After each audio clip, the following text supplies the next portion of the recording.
Good morning, and welcome to Change Pace Poetry number 68. I'll read 3 sonnets from In Vitro, New Short Rhyming Poems, Post 911. The subtitle is meant to indicate that this has nothing to do with traditional rhyming poetry subjects, but more to do with the contemporary world. The first of the poems I'll read is a rhyme royal.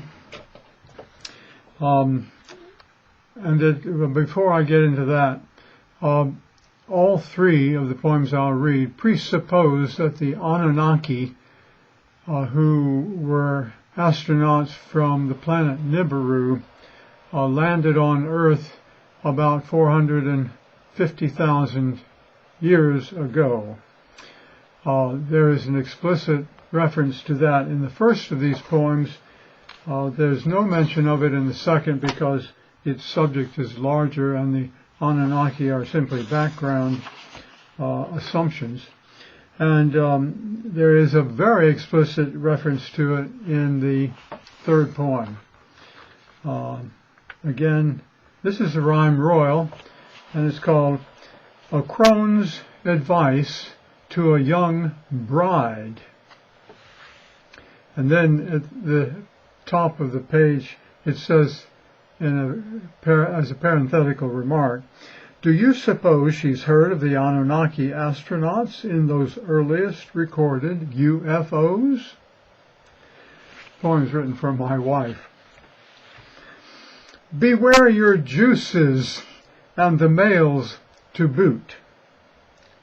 The crone observed. She spoke with clear-eyed pain. It's hormones, yours and his, that are the root of issues you will, he won't, entertain. They're not just plumbing. They entrain the brain you do not share. He's juiced for gold and sex, while you ask, next, at his brain's disconnects. My apologies to the men in the audience, but that is one point of view, right? This next poem is the sequence of English sonnets, although the poem is one poem. It's simply the sonnet. It's simply the stanza forms that express the sonnet. And the title of this poem is Questions Arcing Needle's Points. And there are a couple of notes here. This is written with thanks to Robert Frost, and it is again for my wife, who, knitting, often asks, what is the point of life? Questions arcing needle's points. Alas, the mind and heart abhor a void regarding your keen question. Fill it quick. On filling it, one feels a pleasure buoyed by faux hope's solace, comfort, warmth, and wit. Ontogeny, see, recapitulates phylogeny. The claim for all 3 is, thence, evolving higher and higher states of mindfulness sprung free of malcontents. But Holocene's 5th uptick, which we call now global warming, as though man were cause of it and therefore could reverse it all, he can't, may tip the earth to ice ball laws. So fire or ice? Man's life is not her crown. Is death life's point? It never lets us down. What is the point? A well-lived life well dyed?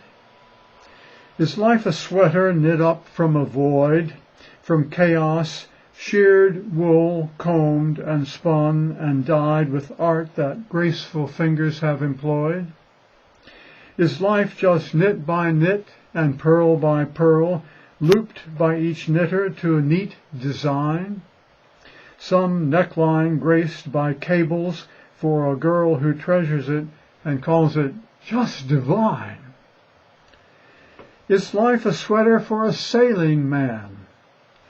Sheep's oil can warm a man and keep out rain and spindrift when he sails his trimaran with nimble crews that trim its sheets to gain a racing cup. But it wears thin and dies once you loop it to life beneath your eyes. Rejecting thought that's failed us as a guide, taking in stride our heart's moments of mirth, putting religious rhetoric aside, what is the point of life on planet Earth? Or planet Nibiru, whose Anunnaki by IVF of apes made us for slaves. In cuneiform we read their follies, cocky, what? And yet men repeat them to their graves. What is the impulse for a moss to grow? What draws the sap up in a scarlet oak? Ask chlorophyll? Ask light? Ask sun? Hello? No dial tone. What shall elders tell young folk? What is the point of life? If you find out, do let me know. Be cool, resolving doubt.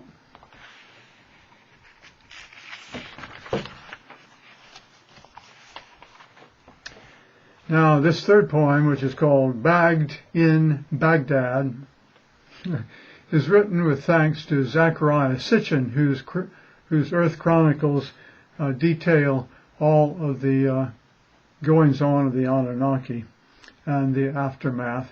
This poem is written in heroic couplets, and it's written again for my wife. Bagged in Baghdad. Before I lay me down to sleep, I pray, the Lord, my soul to keep? But deity's no astronaut from Nibiru, whose first cheap shot was pirating away Earth's gold, deep mined from every vein and fold. Nor was the cheapest shot gold ore, but stealing apes' genetic core. Lords hybridize man with Lord code, design smart apes to bear the load of muscling gold ore out of mines while lords lay back on their behinds. Lords taught us, too, to fight their wars for land and wealth, slave matadors. Before I lay me down to sleep, in reeking bloodshed we now reap for our Lord. Wait, let's not torment astral intelligence's intent.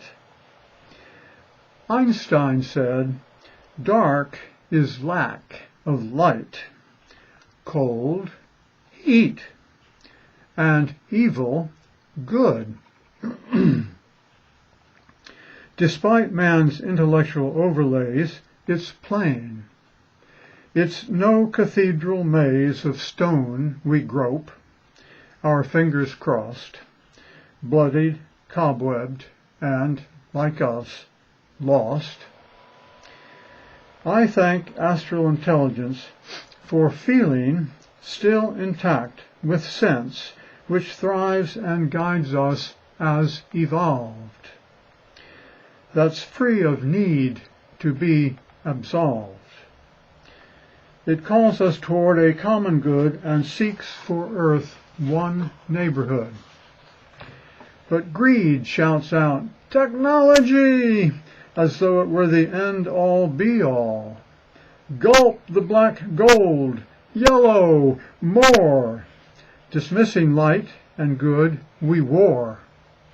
The leitmotif of leitmotifs of Nibirubian lords' beliefs.